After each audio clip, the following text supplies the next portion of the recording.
Nació el 29 de mayo de 1892 en Sala Capriasca, un pequeño pueblo de Suiza.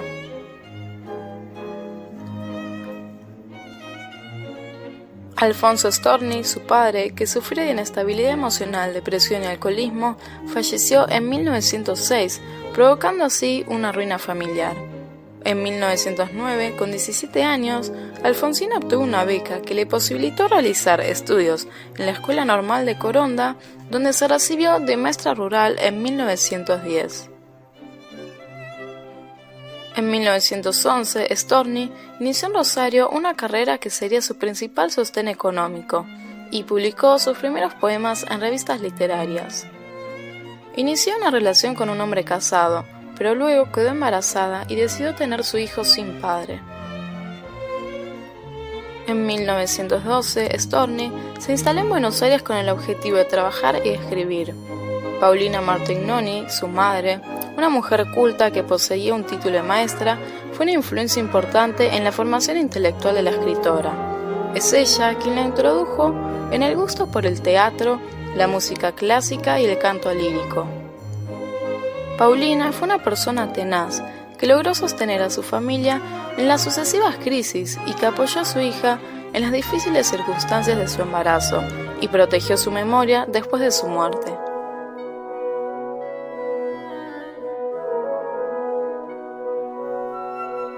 Sus escritos. De mi padre se cuenta. Relata su mirada hacia su padre, un ser solitario, distante, irritable y cruel que vive inmerso en un mundo propio. Son numerosas las alusiones a la locura paterna, su agresividad y melancolía que van conformando un sujeto anómalo. Peso ancestral. El texto parece ser dirigido a su padre, manifestando una reflexión crítica hacia la conducta del mismo. Incluye una recriminación irónica frente al llamado sexo fuerte. Pone en evidencia la contradicción entre su palabra explícita, no han llorado los hombres de mi raza, eran de acero, y el gesto del dolor que expresa su cuerpo, así diciendo, te brotó una lágrima. Ultrateléfono. Storni vuelve a convocar a su padre, en este caso en asociación con la figura de Horacio Quiroga, su pareja y amigo de muchos años. Construye un discurso dialógico y suprarreal, en la medida que se trata de una conversación de ultratumba entre un sujeto que se percibe próxima a la muerte y esas dos figuras masculinas que han sido centrales en su vida y que ahora resultan significativamente vinculadas. Bien pudiera ser. Habla sobre cómo la imagen materna contrasta en la escritura de Storni con la figura de una niña que, templada en el dolor temprano, se vuelve una mujer capaz de hacerse cargo de la resignación callada y del llanto materno, transformándolos en una palabra rebelde que impugna el orden social y sexogenérico. Otros poemarios. El dulce daño, de 1918, y Languidez, de 1920.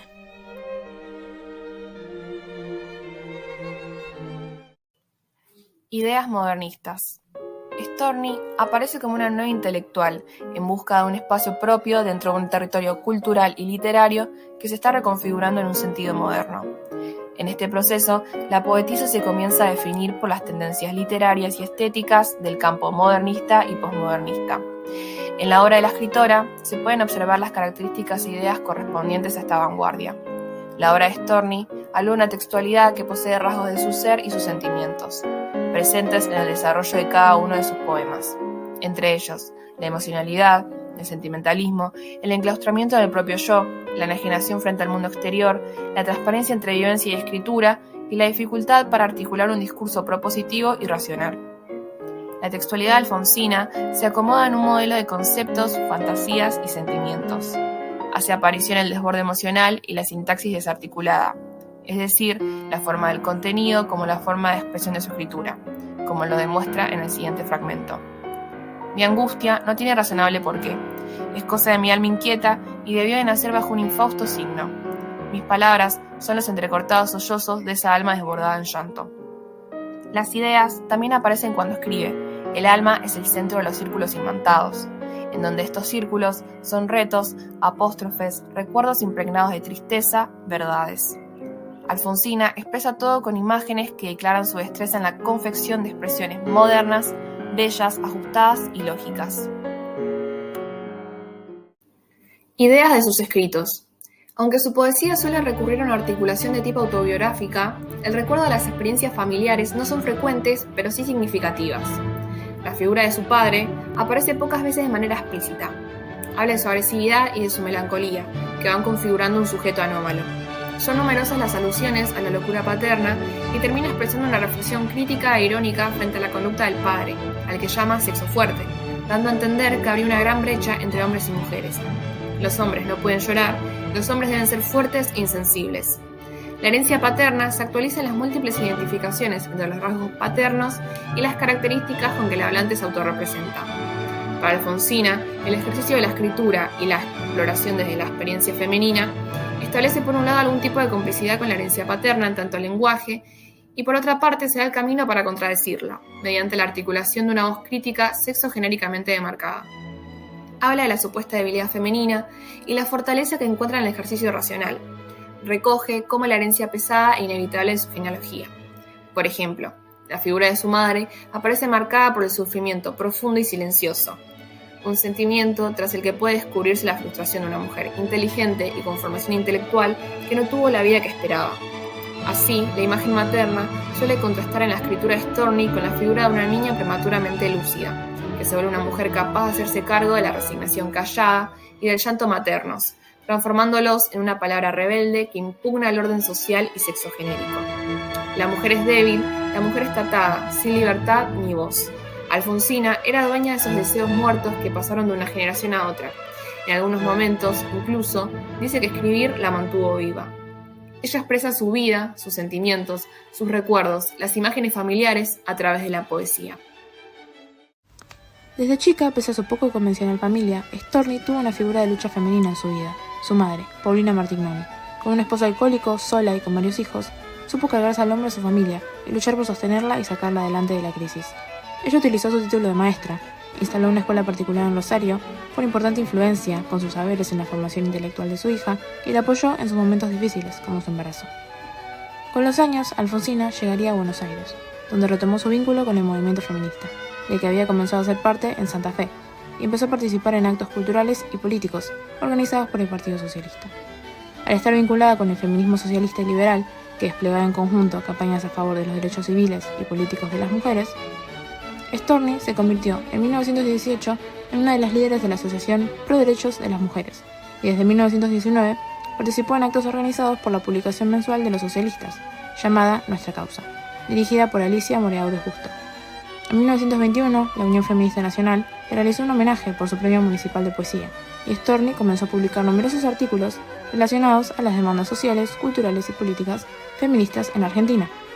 En sus escritos se destaca por dar un discurso femenino con un amplio conocimiento del mundo y de la condición subordinada de las mujeres, frente a la que alza su protesta cuestionando la doble moral de los discursos establecidos en relación a los hombres y mujeres, produce una resignificación de los papeles sexogenéricos y de las relaciones establecidas por los géneros.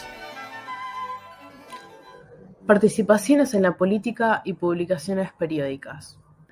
Tras la instalación de Storni en Buenos Aires en 1912, con el objetivo de escribir y trabajar, también retoma su vínculo con el movimiento feminista, el que ya había acercado en Santa Fe. Alfonsina había comenzado a involucrarse y participar en actos culturales y políticos organizados por el Partido Socialista. Ella también se encargó de cuestionar la doble moral establecida y produjo una resignificación de los papeles sexogenéricos y las relaciones establecidas entre géneros. Publicaciones periódicas. Alfonsina Storni en 1910 se había recibido como maestra rural. Por lo tanto, mientras ejercía su carrera de docente, en 1911, en Rosario, publicó sus primeros poemas en dos revistas literarias, Monos y Monadas y Mundo Rosarino. Así, Alfonsina empieza a aparecer en círculos literarios cuando publica La Inquietud del Rosal en 1916, El dulce daño en 1918, Irremediablemente en 1919, Languidez en 1920, Ocre en 1925 y por último escribió el libro Mascarilla y Trébol. Siendo aún una persona muy joven, Alfonsina Storni decidió tomar un nuevo rumbo en su vida y emprender una nueva lucha. Decidió tener un hijo sin padre, siendo madre soltera, situación sospechosa y poco común para la época. Se mudó a una nueva provincia, Buenos Aires, alejada de su familia y amigos, con el objetivo de trabajar para poder mantener a su hijo y decidió perseguir el deseo de no dejar de lado su pasión por la lectura, luchando por aproximarse a profesionalizarse en el oficio literario. A pesar de su situación, Alfonsina logró hacerse un lugar dentro de un mundo intelectual argentino del siglo XX que era dominado por los hombres, y donde la literatura femenina estaba sujeta a un estereotipo latente, en el que las mujeres eran consideradas las poetisas del amor, cuyos discursos no eran más que reiterativos, banales e intrascendentes, encerrados en una temática amorosa, sentimental y emocional. Alfonsina, con solo su primera publicación, La inquietud del rosal, logró darse a conocer rápidamente en el ambiente intelectual argentino, obteniendo así uno de sus primeros reconocimientos. El grupo Nosotros, quien la convirtió en la primera mujer que participaba en sus banquetes en mayo de 1916. Con esto ocurrió un hecho innovador y trascendente. Se transformó en la primera mujer cuyo libro se comentaba y que con ello significaba que autorizaba una voz que había sido descalificada por sectores conservadores, que cuestionaban su modo de exponer públicamente la subjetividad femenina, al ser Storni criticada por la sinceridad, emoción y cierto atrevimiento poético en sus escritos. Con la llegada de otras publicaciones por su parte se evidenciaron tres tendencias: críticas de la mano de Roberto Giusti, entre otros comentaristas, críticos y poetas con valoraciones que en su mayoría eran negativas, y la presente en ciertos textos críticos producidos por mujeres, quienes tenían una visión diferente respecto a las interpretaciones dominantes y masculinas que había sobre las obras de Storni y la forma de representarla como escritora. Aún así, a lo largo de la década del 20, Alfonsina logró publicar otros libros, como El dulce daño en 1918, Irremediablemente en 1919 y Languidez en 1920. Obtuvo el primer premio municipal de poesía, el segundo premio nacional de literatura por Languidez, alcanzó una gran legitimidad dentro del campo intelectual argentino, llegando a convertirse en uno de los miembros más activos entre la década de los 20 y 30, lo que le permitió que pudiera participar en la creación de la Sociedad Argentina de Escritores. Pese a estos logros y reconocimientos, Alfonsina, como muchas otras de las contemporáneas de su época, siempre tuvo críticas y la desvalorización hacia sus publicaciones, por no cumplir con los estándares y expectativas literarias de época sobre la escritura femenina, siendo defendida por muchos, incluyendo escritores y poetas masculinos, destacándose sus palabras directas, sinceras, fuertes y sin eufemismos, que disfrazaran lo que intentaba decir, y sin que le importe lo que diga el otro, pese a cuán malo y miserable sea el público y la crítica.